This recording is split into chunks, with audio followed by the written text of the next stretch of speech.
تو میں یہ کر رہا تھا کہ سائن بورڈ پہ لکھا ہوا ہوتا ہے کہ روپیہ بچائیے کل کام آئے گا, یہ لکھا ہوا ہوتا ہے کہ نہیں لکھا ہوا ہوتا؟ تو آپ جس کل کے لیے آج پیسہ بچاؤ گے اس کل میں دو فالٹ ہیں. نمبر ایک, آج آپ جوان ہو, کھانے کا مزہ آج جو آپ کو آئے گا وہ کل نہیں آئے. آج رہنے کا بھی مزہ, کھانے کا بھی مزہ, پہننے کا بھی مزہ, نہانے کا بھی مزہ, صحیح ہے نا, ہر کام کا آج ہی مزہ ہے. اور کل جب آپ بوڑھے ہو جاؤ گے, جو آپ نے آج بچا بچا کے رکھا, تو جو آپ پیسہ بچاؤ گے نا کل, وہ میں جب ابھی چھوڑو, پھر اپنی باتیں کرنا مناسب نہیں ہے, پھر وہ کچھ لوگ اس میں وہ بھی پس جائیں گے بیچارے, وہ کہیں گے ہماری برائی کر دی آپ نے بیٹھ کے. اگرچہ میں اشارتاً بات کروں لیکن ان تک بات پہنچ جائے گی نا, وہ کہیں گے اچھا. تو اب دیکھو, ایک صاحب تھے, انہوں نے مجھے کہا کہ مجھے جوان لڑکے تھے, مجھے بار بار یہ کہہ رہے تھے کہ میں یہ انویسٹ کر رہا ہوں, میں یوں کروں گا اور پھر 20 سال کے بعد اس کا پروفٹ آئے گا. تو میں نے کہا یار آپ ابھی ماشاءاللہ ینگ ہو, ابھی آپ اچھی گاڑی رکھو, ٹھیک ہے نا, ابھی آپ اچھا کپڑا پہنو, ابھی آپ اچھی خوراک کھاؤ. اللہ نے یہ ساری ضرورتیں پوری کرنے کے بعد اللہ نے مزید اگر پیسہ دے دیا تو تھوڑا بہت رکھ لو کل کے لیے. تو پہلا فالٹ کیا ہے کہ کل میں کا یقین نہیں ہے. کراچی کا کوئی ٹرک اللہ نہ کرے کچل کے چلا جائے تو اسٹیکر بن کے سڑک پہ چپک جاؤ گے, کیونکہ ایسے ٹرک ہیں یہاں پہ. اچھا, ان کو نظر بھی نہیں آ رہا ہوتا, یہ بائکوں والے, ان کو اتنے اوپر ان کے گلاسز ہوتے ہیں نا پیچھے دیکھنے کے لیے کہ وہ بائکوں والے نظر نہیں آتے ان کو. تو کل کا یقین نہیں ہے. اور دوسری بات یہ ہے کہ آج جو ہے نا آپ کی, وہ آئندہ کل سے کھانے کے لحاظ سے زیادہ اچھی ہے, تو اس لیے آج ہی کھا لو. کیا خیال ہے؟ تو بچانے کا جو کانسیپٹ ہے نا, بچانے کا, شریعت کا بالکل الٹ ہے. ہم بچانا اس کو سمجھتے ہیں کہ آج نہیں کھایا کل کے لیے رکھ دیا. اسلام اس کو بچانا نہیں کہتا, اسلام اس کو ضائع کرنا کہتا ہے. اسلام کہتا ہے جو پیسہ آپ کا تھا آپ پہ لگا ہی نہیں تو وہ آپ کا ہے ہی نہیں. بچانا یہ ہے, نبی کیا ہے بچانا؟ حدیث میں آتا ہے رسول اللہ صلی اللہ علیہ وسلم گھر تشریف لائے, امی عائشہ سے آپ صلی اللہ علیہ وسلم نے پوچھا کہ کچھ کھانے کو ہے؟ انہوں نے فرمایا کہ ایک ہدیہ آیا تھا ہمارے گھر میں, کچھ بکری کا پایا تھا یا کیا تھا, تو میں نے سارا صدقہ کر دیا, ایک تھوڑا سا کھر اس کا بچ گیا ہے, کچھ اس مجھے پورے الفاظ یاد نہیں ہے حدیث کے, مفہوم بیان کر رہا ہوں, باقی سارا کیا کر دیا؟ صدقہ. دیکھو ایسی کنڈیشن میں ہماری کیا حالت ہوتی ہے, ہم کہتے ہیں یہ کوئی صدقہ سینٹر کھولا ہوا ہے تم نے, یہی ہوتا نا. وَلَا يَحُضُّ عَلَىٰ طَعَامِ الْمِسْكِينِ, قرآن کہہ رہے ہے جس کا آخرت پر ایمان نہیں ہوتا وہ کھانا کھلانے کی ترغیب نہیں دیتا, وہ بیوی کو بھی ترغیب نہیں دیتا کہ بیگم تم نے کیا خیراتی ادارہ کھول کے رکھا ہے, وہاں سے ہدیہ آیا اور تم نے اٹھا کے صدقہ کر دیا. لیکن ہمارے نبی کا چونکہ آخرت پر ایمان تھا, نہ صرف یہ کہ اس پر آپ کو غصہ نہیں آیا بلکہ آپ نے اپریشیٹ کیا, اور ایسے خاندانی طریقے سے اتنے زبردست الفاظ سے امی عائشہ کی حوصلہ افزائی کی, حالانکہ اب کھانے کو آپ کے پاس نہیں ہے, اتنا سا بچ گیا ہے. تو آپ نے فرمایا کہ اے عائشہ تم جو یہ کہہ رہی ہو کہ سارا صدقہ کر دیا, بچا صرف یہ ہے. فرمایا نہیں, بچا وہ ہے جو صدقہ کر دیا, یہ ختم ہونے والا ہے. میں سمجھا پا رہا ہوں اپنی بات؟ تو جس کا آخرت پر ایمان ہوتا ہے وہ کھانا کھلانے کی ترغیب دیتا ہے. کھانا تو محض ایک علامت ہے, مقصد لوگوں کی ضرورتیں پوری کرنے کی ترغیب خود بھی کرتا ہے, دوسروں کو بھی ترغیب دیتا ہے. تو آج گھروں میں یہ چیزیں کیا ہو گئی ہیں بھائی؟ ختم. بچپن سے بچوں کو پیسہ کمانا سکھایا جا رہا ہے, خرچ کرنا نہیں. گلک خرید کے دے دیتے ہیں ان کو. گلک ہوتا ہے نا, ابھی کیا کہتے ہیں آج کل نئی زبان میں اس کو, ہم تو گلک کہتے تھے, گلک ہی کہتے ہیں کہ اس میں جمع کرو, اس میں جمع کرو, اس میں جمع کرو, اس میں جمع کرو. کمیٹیاں ڈال رہے ہیں, کمیٹیاں ڈال کے پھر نکلے گی. اور عجیب بھکاری پن ہے یار, میرے پاس عجیب قسم کے بھکاری آتے ہیں, میرا دل چاہتا ہے میں ان سے پیسے مانگوں. حقیقت ان کے حالات سے پتہ چلتا ہے کہ جی وہ زکوٰۃ کے پیسے آپ کے پاس آئے ہوئے ہوں گے تو اتنے روپے چاہیے, کیا کرنا ہے, یہ ضرورت ہے, فلانی ضرورت ہے, یہ ضرورت ہے. تو میں کہتا ہوں آپ کی تو اتنی تنخواہ ہے کہتے ہیں وہ ہم نے کمیٹی ڈالی ہوئی اصل میں آڑے وقت کے لیے. جس آدمی نے کمیٹی ڈالی ہوئی ہے اس کا مطلب اس کے پاس توند بھرنے کے لیے ضرورت سے زیادہ ہے, تبھی تو نکل رہی ہے کمیٹی, کمیٹی کے لیے پیسے نکل رہے ہیں. تو میں بھی بہت ڈھیٹ ہوں الحمدللہ اس معاملے میں, اللہ نے مجھے بڑا ڈھیٹ بنایا ہے. میری جیب سے پیسہ نکالنا آسان نہیں ہے, یہ بتا دوں. آپ سمجھ رہے اتنی سخاوت تو مفتی صاحب کے پاس جب جا کے مانگو ایک دم نوٹوں کی گڈی نکال کے دیں گے. بھیکاری کے لیے میری جیب سے نکلنے کے اصول بہت سخت ہے. اپنی مرضی سے دے دوں تو کوئی مستحق نہیں بھی ہو, اپنے پیسے اگر دینا چاہے انسان, دوسروں کی امانتیں تو غیر مستحق کو نہیں دے سکتا میں, اپنے پیسے مستحق نہیں بھی لے جا بھائی. لیکن آپ ٹرائی کر کے دیکھ لیں, 1 کروڑ روپے میرے پاس پڑے ہوئے ہوں اور آپ آگے مانگ کے نکلوانے کی کوشش تو کر کے دیکھیں. ایسا آپ کا خاندانی قسم کا انٹرویو ہوگا کہ آپ بولو گے ایسا تو ہم جب فوج میں بھرتی ہونے کے لیے گئے تھے نا, ISSB کا امتحان دیا تو اس وقت بھی ایسا انٹرویو نہیں ہوا تھا. کیوں لے رہا ہے بھائی تو پیسے؟ ایک صاحب آئے کہ مجھے بہت شدید ضرورت ہے, میں بالکل یہ ہو رہا ہوں, اور بہت ایسے واقعی بڑی ضرورت تھی ان کو, بیماری چل رہی تھی, کوئی پتہ نہیں کینسر تھا کیا تھا, اور اب میں بہت پریشان ہوں تو مجھے اتنے لاکھ روپے چاہیے اور واقعی ضرورت تھی. تو آپ کوئی زکوٰۃ سے بھی تعاون کر دیں یا صدقے سے کر دیں. یہ ہے جو کل جن کے ہاں کل کا مفہوم بالکل کیا ہے, چینج ہے. ادھر نبی کی حالت کیا ہے, اپنی ضرورت قربان کر کے کل کے لیے امی عائشہ نے دے دیا تو حوصلہ افزائی کر رہے ہیں, چلو آج بھوکے رہ جاتے ہیں, کل اللہ ہمارا پیٹ بھر دے گا. حدیث میں آتا ہے نا, نبی صلی اللہ علیہ وسلم نے فرمایا قیامت کے دن اللہ اعلان کرے گا, کہاں ہیں وہ لوگ جب میں بھوکا تھا تو انہوں نے مجھے کھلایا, جب میں پیاسا تھا تو انہوں نے مجھے پلایا. قیامت کے دن لوگ بھوک اور پیاس سے تڑپ رہے ہوں گے تو لوگ کہیں گے اے اللہ تو کہاں سے بھوکا ہو سکتا ہے, تو کہاں سے پیاسا ہو سکتا ہے؟ تو اللہ کہے گا میری مخلوق بھوکی تھی, اس مخلوق کا جس نے خیال رکھا تو وہ ایسے تھا جیسے اس نے میرا خیال رکھا. دیکھو آپ کسی بچے کو بھوکا ہو کھلا دو, باپ خوش ہوتا ہے کہ نہیں ہوتا؟ کیونکہ باپ کا اس سے کیا ہے, تعلق. تو اللہ کا بھی مخلوق سے تعلق ہے.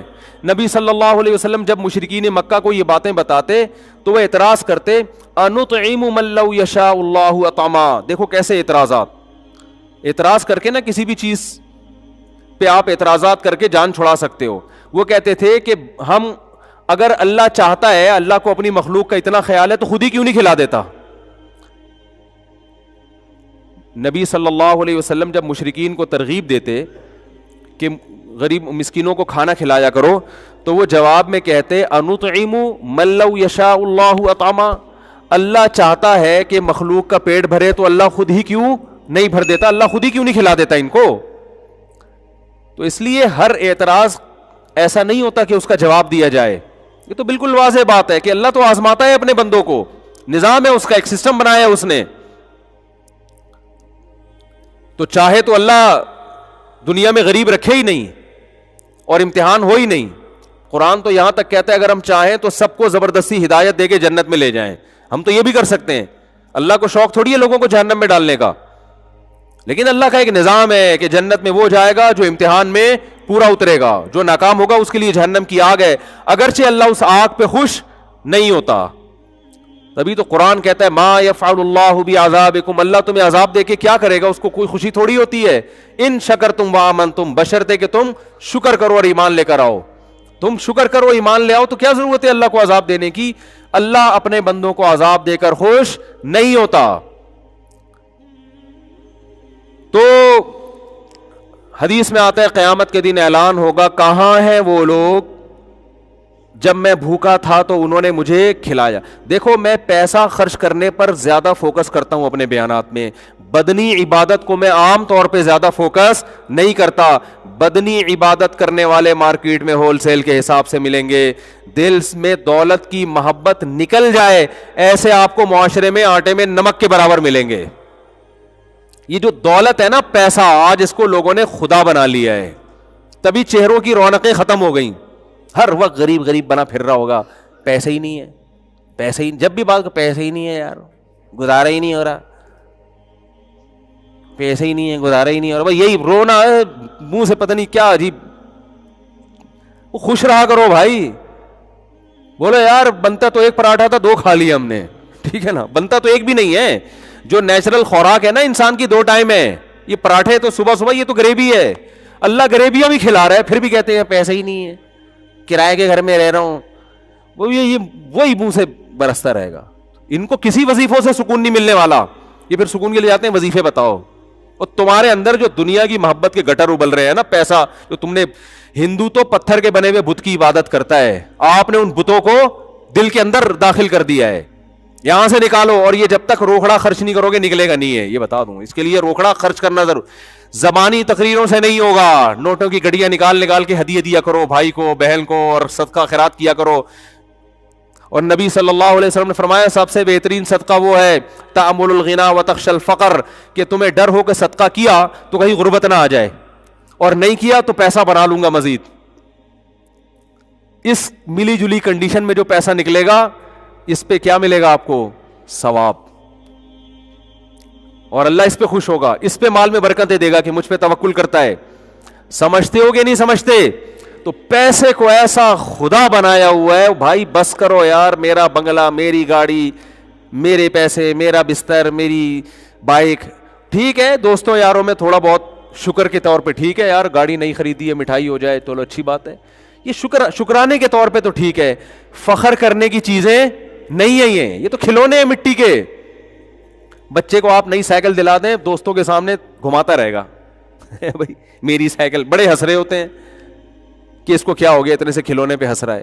تو بالکل جب ہم گاڑیوں پہ فخر کرتے ہیں نا 2-2 کروڑ کی، تو فرشتے ایسے ہی ہنستے ہیں، وہ کھلونا ہے مٹی کا، لوہے سے نکلا لوہا بن جائے گا تھوڑے دنوں میں، کباڑ میں بکے گی. یہ کھلونے چھین لیے جائیں گے آپ سے، مر جاؤ گے تو یہ گاڑی آپ کے وارث چلائیں گے، یہ گھر آپ کے وارثوں کے حصے میں آ جائے گا. تو وہ میرے پاس آئے اور کہنے لگے یہ ضرورت وہ ضرورت، میں مرا جا رہا ہوں، میں یہ ہو رہا ہوں، تو فلانا ہو رہا ہوں، تو اتنے پیسے چاہیے. تو میں نے کہا آپ کی گاڑی کتنے کی ہے؟ انہوں نے کہا گاڑی تو بھائی میری ضرورت ہے. تو میں نے کہا جو آپ کو بیماری آئی ہوئی ہے اس سے زیادہ ضروری ہے گاڑی. یہ لوگوں کی سوچ بتا رہا ہوں میں، اس کو سمجھیں، کیونکہ بیان جب تک مثال نہ دی جائے نا تو جو سمجھانا چاہ رہا ہے انسان وہ سمجھ میں نہیں آتا. اس لیے میں وہ جو ریئل مثالیں جو چل رہی ہیں مارکیٹ میں، جس طرح کے لوگوں میں چل رہا ہے حساب کتاب، میں نے کہا آپ کہہ رہے ہیں آپ کے پاس پیسے نہیں ہے کہ؟ میں نے کہا میرے پاس ہیں پیسے، میرے پاس پیسے ہیں، لیکن آپ کو دینے کے لیے نہیں ہے. اتنا سچ بولنا بھی بڑا مشکل کام ہے. میں نے کہا میرے پاس پیسے ہیں مگر آپ کو دینے کے لیے نہیں. آپ کا جو علاج کینسر ہے یا کچھ بھی ہے، میں اس طرح سے کسی کا واقعہ بیان کرتا ہوں کہ اس کے خوابوں میں بھی نہ آئے کہ میرا واقعہ بیان ہو رہا ہے، وہ نہیں پہنچے گا. جس کا واقعہ ہے نا میں کچھ چیزیں بدل دیتا ہوں اس میں، سمجھ رہے ہیں، تاکہ کسی کے پردہ دری بھی نہ ہو اور وہ خود بھی نہ اپنی بے عزتی محسوس کرے.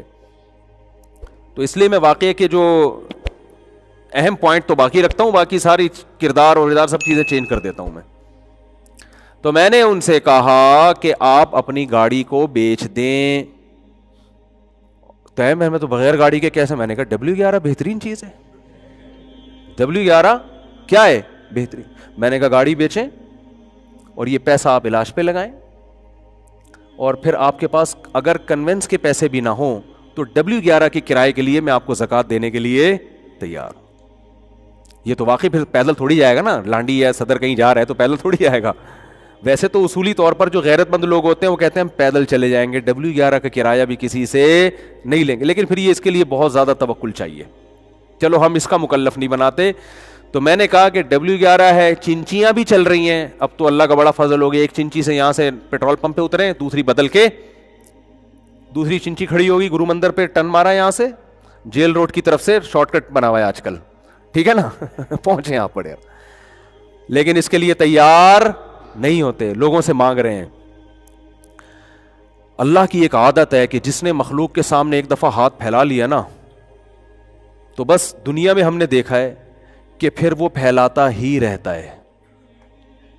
اور حدیث میں آتا ہے من یستعفف، جس نے اپنی عزت کی حفاظت کر لی. کیسے؟ کہ ہاتھ نہیں پھیلاؤں گا کسی کے سامنے. اس کو کہتے ہیں عزت کی حفاظت. لوگ کہتے ہیں نا یار آج تک اس آدمی نے مانگا نہیں ہے کبھی. اچھا لگتا ہے نا یہ جملہ، ورنہ کبھی سسر سے پیسے مانگ رہا ہے، کبھی سالوں سے مانگ رہا ہے، کبھی کس سے مانگ رہا ہے، کبھی کس سے مانگ رہا ہے، منگتا بنا رہتا ہے. تو میں نے ان سے کہا کہ آپ اپنی گاڑی بولو بیچیں. ادھر ایک صاحب کسی کے 1.5-2 کروڑ روپے لے کے بھاگ گئے, تو مجھے کہنے لگے میں کہاں سے دوں بھائی, میرے پاس تو پیسے ہی نہیں ہے, میں جس سے میں نے قرضہ لیا ہوا میں تو دے ہی نہیں سکتا, میری مدد کرے. میں نے کہا آپ بالکل دے سکتے ہیں. میں کہاں سے دوں؟ میں نے کہا اپنا گھر بیچو, دے دو اس کے 1.5 کروڑ. کہہ رہے گھر بیچ کے روڈ پہ آ جاؤ. میں نے کہا روڈ پہ نہیں آئیں گے آپ کرائے پہ لے لیں گھر. میں نے کہا پھر اگر کرائے پہ بھی پورا نہیں ہوتا, کرایہ بھی جیب سے نہیں نکل رہا, تو پھر ہم آپ کے ساتھ انشاءاللہ تعاون بولتے کیوں نہیں کریں گے, کیونکہ گھر بیسک ضرورت ہے انسان کی, روڈ پہ تو نہیں رہ سکتا نا. پیسے پہ سانپ بن کے بیٹھے ہوئے ہیں اور کہتے ہیں یہ جو قرض دینے والا مجھ سے پیسے مانگ رہا ہے, اور دیکھو میرا خیال بھی نہیں ہے, میں غریب آدمی ہوں. غریب کہاں سے ہے؟ 240 گھر کا 200 گز کا گھر لے کے بیٹھا ہوا ہے, 3 اسٹوریاں بنی ہوئی ہیں اس کے اوپر, بیچ بھائی اس کو. تو کہہ رہے نہیں یہ میں کہاں جاؤں گا, یہ آپ کا ہیڈک نہیں ہے, یہ اس کا ہیڈک نہیں ہے جس نے آپ کو پیسے دیے کہ آپ کہاں جائیں گے. اس کے 1.5 کروڑ حلال کر دیے جو آپ پر حرام تھے, اس کو نصیحتیں کی جا رہی ہیں. تو میں نے کہا بھائی ابھی دے دو تو آسانی سے نکل آئیں گے, ورنہ قیامت کے دن جو ہے نا یہ 1.5 کروڑ میں تمہاری جتنی نمازیں اور جتنے تبلیغ کے چلے اور 4 مہینے اور جتنے حج, یہ سارے نکل جائیں گے. پھر وہ ابھی آسانی سے معاملہ چھوٹ جائے گا. نبی صلی اللہ علیہ وسلم تو جنازہ نہیں پڑھاتے تھے جو کسی کے پیسے لے کے دنیا سے چلا جاتا تھا کہ قرض ہے اس کے اوپر. آپ نے فرمایا شہید کا ہر گناہ معاف ہوتا ہے مگر قرض شہید کا معاف نہیں ہوتا. کسی نے کاروبار میں پیسے لگائے, آپ کھا گئے, تو یاد رکھو شہادت بھی ملے گی تو یہ معاف نہیں ہوگا, پیسے دینے پڑیں گے آپ کو. ایسے کسی کا مال, اتنے نمازی یہ کام کر رہے ہیں, کسی کا مال کھانا اتنا آسان کام بن چکا ہے کہ نمازیوں میں یہ کام ہو رہا ہے, کیونکہ وہ نماز کی اہمیت تو جانتے ہیں, مال کھانا کتنا بڑا جرم ہے اس کا ان کو پتا نہیں ہے. تو میں جو اپنے بیانات میں بدنی عبادت سے زیادہ پیسوں کی ترغیبات جو دیتا ہوں نا, خرچ کرو, اس کی وجہ یہ ہے کہ اللہ کو دنیا کی محبت پسند نہیں ہے. اللہ چاہتے ہیں اس کو مسافر خانہ سمجھو. مسافر خانہ آپ سمجھتے ہو یا نہیں سمجھتے, اس کا آپ کے نمازی یا حاجی ہونے سے پتا نہیں چلتا, اس کا آپ کا صدقات و خیرات سے اور آپ دوسرے کا حق ٹائم پہ ادا کرتے ہو یا نہیں کرتے, اس سے پتا چلتا ہے. لوگ کیا کرتے ہیں, پیمنٹ کا ٹائم آ گیا, 1 تاریخ کو پیمنٹ کرنی ہے آپ نے, لیکن آپ کہتے ہو کہ چونکہ مانگ نہیں رہا تو کیوں نہ اس سے فائدہ اٹھا کے ان پیسوں کو میں کسی بزنس میں لگا دوں, تھوڑے دن بعد اس کو واپس کر دوں گا. یہ بھی لالچ ہے, ہوس ہے کہ اگلے کا پیسہ آپ نے ادا کرنا ہے اور آپ اس سے کیا کر رہے ہو. جیسے بینک میں آپ پیسہ چھوڑ دو تو سود کماتا رہتا ہے نا, بینک تو خوش ہوتا ہے نا. دیکھو بینک آپ کو سہولت دیتا ہے جب چاہو پیسے نکال دو, لیکن خوش نہیں ہوتا کہ آپ پیسے نکالو. بینک آپ کو سہولت دیتا ہے, آپ کے 1 کروڑ ہیں, 10 کروڑ ہیں, 20 کروڑ ہیں, جب آپ چیک لے کے پہنچ جاؤ گے بینک پابند ہے قانوناً کہ آپ کو بولو نا دے, لیکن خوشی اس پہ ہوتی ہے کہ دے مانگو آپ, خوشی اس پہ ہوتی ہے کہ آج کے بجائے کل لے لو, تو کیونکہ جتنے دن پڑا رہے گا اس سے پیسہ کمائے گا آپ کے پیسے سے. تو آج تاجروں کا بھی یہی حال ہے کہ جو ایگریمنٹ ہوا تھا اس ایگریمنٹ پہ پیسے نہیں دیتے, اگر مانگنے آ جائے تو پریشان ہوتے ہیں, ٹرخاتے ہیں, ٹہلاتے ہیں, کل پرسوں, ان کو پتا ہے کہ جتنے دن پڑا رہے گا بزنس میں لگا رہے گا. یہ نیچ حرکت ہے, گھٹیا حرکت ہے, یہ اس کی علامت ہے آپ نے ان دیواروں اینٹوں سے دل لگا لیا ہے. بھائی خاندانی طریقے سے پیسے کماؤ, 2 پیسے جو عزت کے ساتھ ہوں وہ زیادہ بہتر ہے اس قارون کے خزانے سے جو لوگوں کا پیسہ آپ زبردستی اپنے پاس گھما رہے ہو. اسلام میں سب سے پہلے جان کی حفاظت, اس کے بعد عزت کی حفاظت, تیسرے نمبر پہ پیسے کی حفاظت ہے. اور آج ہماری نظر میں سب سے پہلے پیسہ ہے, اس کے بعد جان ہے, عزت گئی. بولو بھائی, وہ اگر بچ جائے تو ٹھیک ہے, نہیں بچے تو عزت ذلت سے کیا ہوتا ہے بھائی. 2 گالیاں سنا دے گا نا, بول دے گا بھائی اتنی بڑی داڑھی رکھ کے پیسے نہیں دے رہا, یہ بول دے گا نا, تو یہ تو سنتے رہتے ہیں, اپنے سسر صاحب سے سنتے رہتے ہیں اس طرح کی تانے. ہم عزت دار آدمی کی نظر میں یہ تانا بہت خراب ہوتا ہے. عزت دار آدمی جو ہے نا, اس کو یہ تانا کہ کوئی آپ پر یہ الزام لگا دے کہ آپ نے اس کے پیسے کھائے ہوئے ہیں, اس کی نظر میں شرم سے ڈوب مرنے کا مقام ہوتا ہے یہ کہ بھائی میرے اوپر یہ الزام کیسے لگ گیا. میں ایک سبزی والے کا واقعہ سناتا ہوں نا اکثر, نہیں وہ چونے والا سبزی والا نہیں, وہ تو بہت ہی عزت دار آدمی تھا, خاندانی.